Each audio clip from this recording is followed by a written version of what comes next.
Lights on. Start sound. Camera. Clap. Action.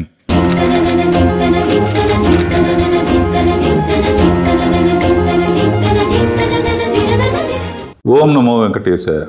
Welcome to KRR Classroom.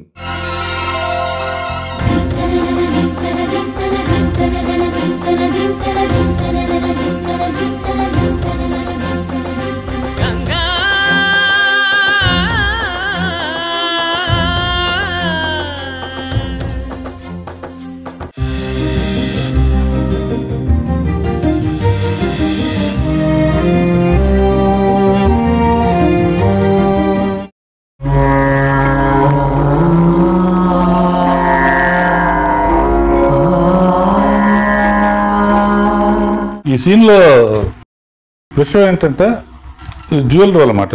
పెద్ద ఏంటంటే విలేజ్లో police కూడా ఎంటర్ అవ్వరు. ఎందుకంటే ఈ సత్య జస్టిస్ అంటే పోలీస్ చెప్పవసరం, ఎవరు తప్పు చేసినా శిక్షిస్తారు.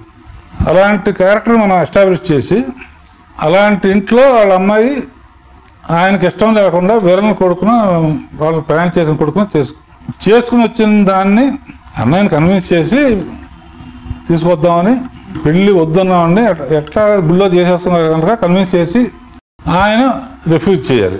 షార్ట్ డ్యూరంలో సీన్ ఓపెనింగ్ షాట్ ఏంటి, ఎలా ఓపెన్ చేయాలనేది ఇంట్రెస్ట్. ఫస్ట్ షాట్లోనే క్లియర్గా జాగ్రఫీ షాట్, ఒక్కడే కూతురున్నాడు. కొన్ని సీన్లకి జాగ్రఫీ షాట్ మెయిన్ అమ్మా.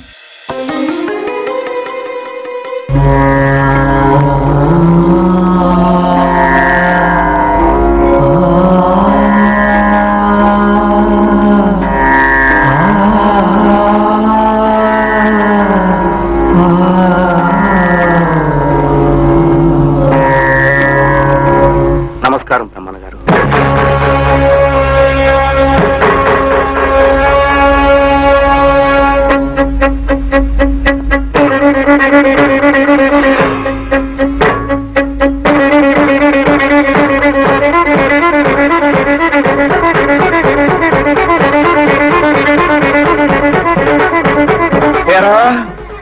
నా శాసనాన్ని ధిక్కరించావు, ఆ జంటకు పెళ్లి చేశావు, గ్రామ బహిష్కారానికి అంగీకరించి ప్రాణాలు కాపాడుకున్నావు. మళ్ళీ ప్రాణాలు పోగొట్టుకోవడానికి ఈ గడపలో అడుగు పెట్టావా? క్షమించండి బ్రహ్మణ గారు, మాది ఊరు కాదు, మేము పొరుగురు వాళ్ళు. ఈ రోజు మా అన్నయ్య గారు అమ్మాయి పెళ్లి జరిగింది. మీరు చల్లని దంపతులను తెలిసి మీ ఆశీస్సుల కోసం వచ్చాం. ఆశీర్వదించడానికి ఈ చేతులు చల్లగా లేవు నాయన, రక్తంతో తడిసి వెచ్చగా ఉన్నాయి. మీరు వెళ్ళవచ్చు. ఆ చేతులైనా మాకు అభ్యంతరం లేదు, మీరు ఆశీర్వదించండి. చూడు బాబు, నీకు తెలియదేమో, నా కుమార్తె నా సోదరుడు ఈ రోజు ఒకే ముహూర్తంలో మరణించారు. ఈ ఇంట సూతకం, అశుభం జరిగిన ఇంట ఆశీర్వదించడం వీలు పడదు. వెళ్ళిరండి. పశుపత్రతో కన్నీరు పెడుతోందమ్మా పసిబిడ్డ, మీరైనా ఆశీర్వదించండి.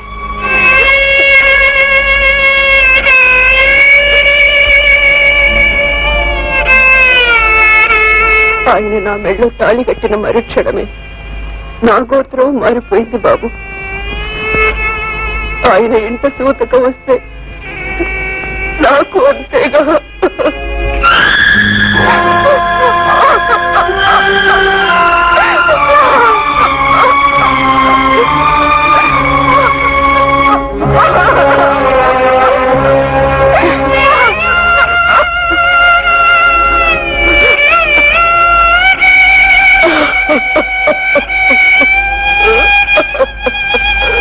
వాడి దగ్గర ఒక కాయిన్ ఉంది. ఏంటంటే ఆయన ఎన్ని అడుగుతాడని తెలిసి మేము పక్క ఊరాళ్ళం అని చెప్తాడు. మా అన్నయ్యగారు అమ్మాయికి పెళ్ళయింది, మీ చల్లని చేతులతో ఆశీర్వదం. అంతకుముందు ఈ చేయటం కోసం ఆయన కత్తి కోసుకోవటం అనేది ఉంటుందన్నమాట. ఆల్రెడీ రక్తంతో తడిసిపోయిన ఈ చేతులు. అందుకనే తర్వాత తిరగబోయేదానికి ఫస్ట్ షాట్లోనే జాగ్రఫీ షాట్ అయిన తర్వాత ఫస్ట్ షాట్లో ఆయన అట్లా పడుకుని ఉంటే దెబ్బ తగిన చేయి నుంచి టిల్టప్ చేసి అతను ఫేస్ పెట్టాం. అంటే ఆడియన్స్ని మెంటల్గా ప్రిపేర్ చేసాం అనమాట. అంటే ప్రీవియస్ సీన్ గుర్తుంటుందో లేదో అని చెప్పి అప్పుడు అమ్మో వీళ్ళు వస్తున్నారు ఇప్పుడు ఏం చేస్తారు. సరే జనరల్గా ఒక్కోళ్ళు ఒక రకంగా తీయచ్చు దగ్గర రావటం.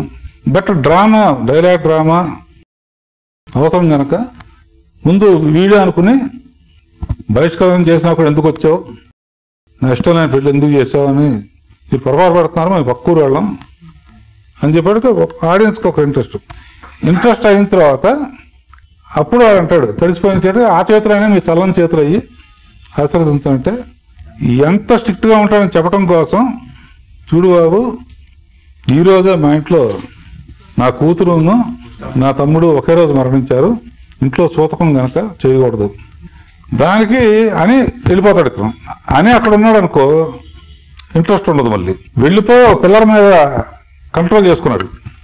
అవుట్ఫీల్డ్ వెళ్ళొచ్చు, లోపల అతనికి ఒక యాగనే ఉంది.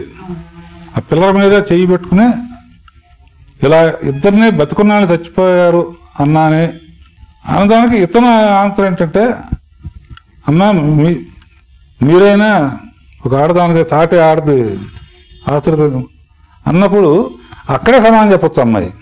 అమ్మాయి వెళుతూ ఆయన దగ్గరికి వెళ్ళి ఈయనతో పెళ్ళైనప్పుడే నా గోత్రం మారిపోయింది, వాళ్ళ ఇంట్లో సూతకం అయితే మా ఇంట్లో కూడా సూతకం అనగానే గాలికి టప్పని తలుపులు వేసుకుని ఫినిష్ చేయొచ్చు.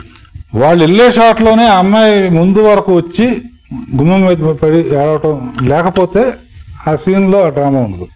ఆయన కోసం కంట్రోల్ చేసుకుంది, తల్లిగా బాధపడింది. సో దీనికి క్యాలిక్యులేటెడ్గా పొజిషన్స్ ముందు డిజైన్ చేసుకోవాలి మీరు. నాకు ఒక ఛాలెంజ్గా తీసుకున్నాను, వాళ్ళు రాసిన దానికన్నా బాగా తీయాలి మనం. ఇప్పుడు డైలాగ్ టు డైలాగ్ తీయచ్చు కదా. ఇప్పుడు మామూలుగా క్లోజర్లో కూర్చుంటే అన్నయ్య గుమ్మం దగ్గర అయిపోయి అన్నయ్యని పిలవచ్చు, ఎందుకు వచ్చారా అక్కడి నుంచే డైలాగ్ చెప్పొచ్చు. సో దగ్గర వరకు అంటే బ్యాక్గ్రౌండ్ స్కోర్కి ఛాన్స్ ఇవ్వాలి. సో దీనికి ఇన్ని షార్ట్లే డివైడ్ చేయాలని ఇలా చేయాలనే లేదమ్మా.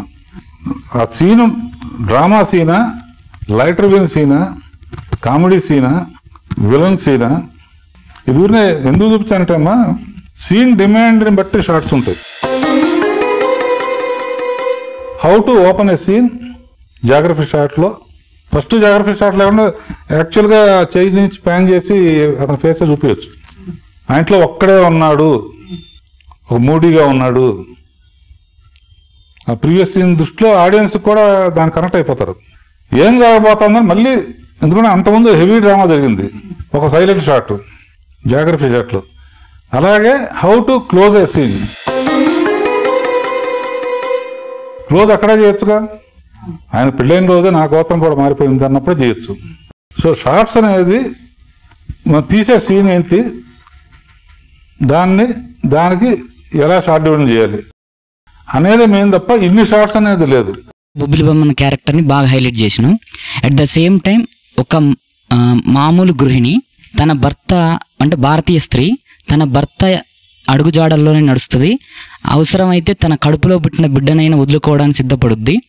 తను కొడుకులాగా పెంచిన తన మరిదిని కూడా వదులుకోవడానికి సిద్ధపడిద్ది అని వాళ్ళిద్దరి క్యారెక్టర్ని బాగా హైలైట్ చేసినాం.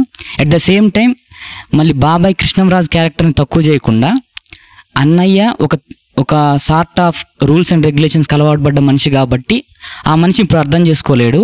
ఈ పిల్లల భవిష్యత్తు పాడు కాకుండా కోసం ఈ జూనియర్ కృష్ణరాజు కూడా అంటే ఆయన క్యారెక్టర్ని అందరి క్యారెక్టర్లని సమతూకంలో తూచినట్టు కరెక్ట్గా జస్టిఫై చేసిన సీన్ సార్. ఇది నిజంగా హార్ట్ ఆఫ్ ద సినిమా. దీంట్లో కూడా మ్యూజిక్ ఎక్కువ ఉంది, లేడీస్ ఆడియన్స్ కనెక్ట్ అవ్వడానికి కూడా ఉంది, అలాగే లాజికల్గా ఆలోచించడానికి ఉంది.